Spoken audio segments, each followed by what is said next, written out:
Welcome back, everybody. This is episode 3 of building the detachable off-grid watershed. In this episode, I'll be framing in a door so that I'll be able to take the tanks out if I ever need to. Then I'll sheathe the entire building, and then I'll wrap the whole thing in house wrap. And then I put tar paper on the roof because I'll be doing tin. You can see it's not cleaned up, but I left a big overhang just so that the water can run off. Because it started raining now. It was snowing 2 days ago, now it's raining. I also put 2 more skids underneath it. Unfortunately, I didn't get any footage of that. In the next episode, I'll be putting the tin on the roof and possibly the siding. And then I'm also gonna be building a door. So if you guys wanna see that, make sure you hit like and subscribe and follow along, and let's get right into this video. Okay, so a lot of you had pointed out in the comments on one of my shorts that now that my tanks are in here, they're basically stuck if one ever failed. So I'm going to build an access point into this wall here. It'll be 2 inches taller, like 3 inches wider, a couple inches wider, not lots of clearance, but then I'll sheath over it and I'll vapor barrier over it, and then it'll be sealed, but then if we ever needed to take a tank out, we could just cut along the sides and the bottom and create a flap in the vapor barrier and slide a tank out. And then I could also reseal it pretty easily too. So that's the plan. I know that these, a lot of people think that this might be a bad idea, but we have another house on the farm that's had a similar setup for 35, 40 years. It's got a tank framed into a wall. It's completely fine, but I do understand where people are coming from. Like if one ever did break or something and I need to replace it, then yes, you will need to cut a wall to get it out. These tanks are 46 inches tall. So I'm gonna make my marks here at 48, and then I'm gonna add 5.5 inches onto that because I'll have a header above that. So my header will run this way. I'll have a jack stud here and a jack stud along that 2x6 over there. And then yeah, it'll be perfect. Then I can get my tanks in and out. Thank you guys for the comments. You're absolutely right. This is definitely a good thing to put into this beforehand. So thank you again. If you have any more suggestions, make sure you leave a comment.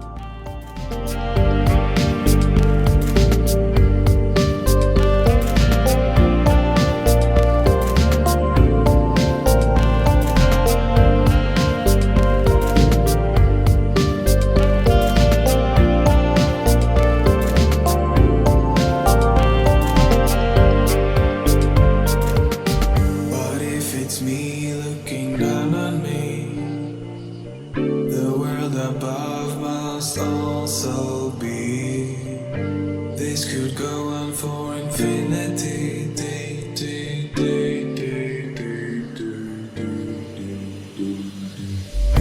Color coded just to keep me sane.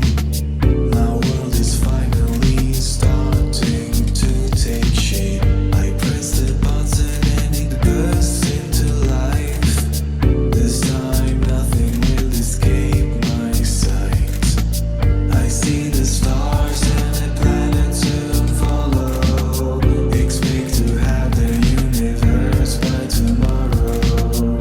Just sit back and relax, don't worry. The world can wait, no need to hurry. The main reason I'm putting these back in is so I can insulate it and so I have somewhere to attach all my stuff to.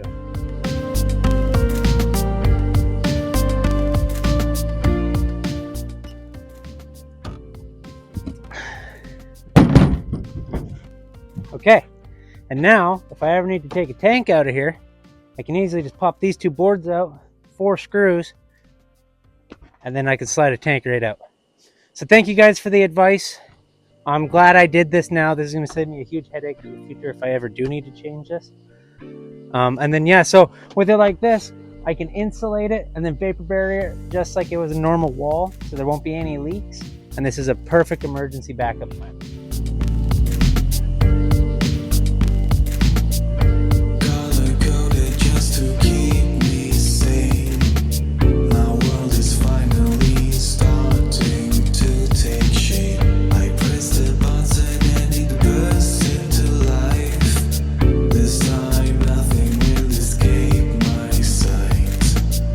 See the stars and the planets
try to hang up this side. Pretty difficult to do this by myself, but I've got a pretty good tactic. I just put a screw in the bottom and I kind of lay it up on top. I'll show you what I'm talking about more. But I've got one cut up, and it's going to be the middle one. And I think for the end, I'm going to use a full-length piece and then the cutoff that I just made. Expect to have the universe by tomorrow. Just sit back and relax, don't worry. The world can wait. No need to hurry.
Okay, so I've got all the walls done, got the roof done,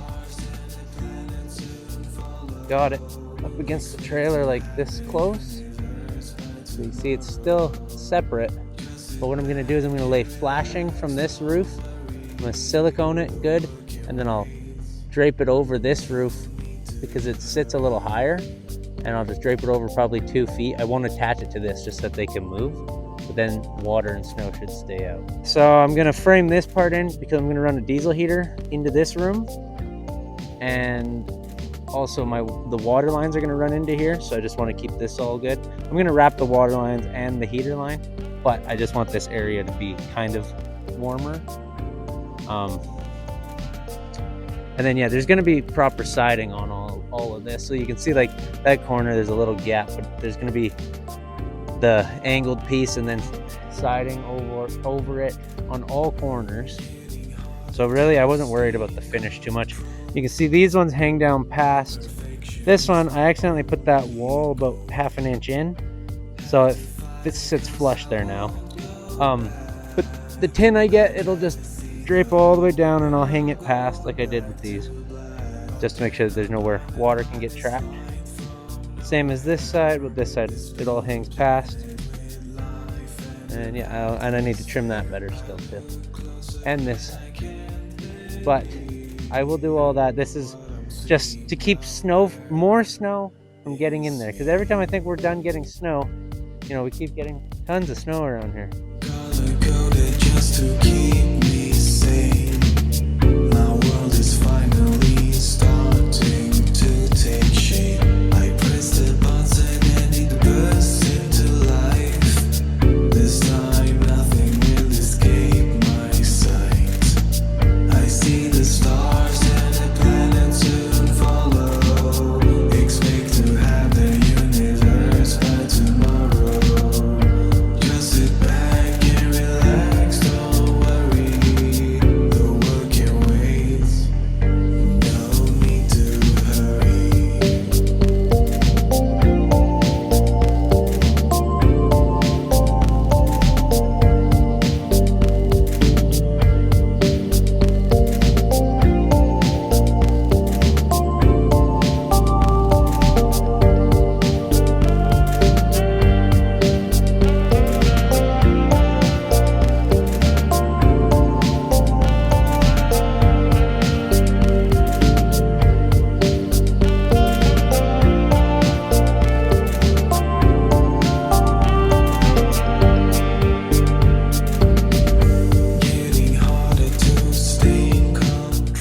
Thanks everybody for watching this video. In the next one, I'll be putting the corrugated metal roofing on and potentially the siding and the door. So if you want to see that, make sure you hit like and subscribe and follow along, and I'll see you guys in the next video. Thanks.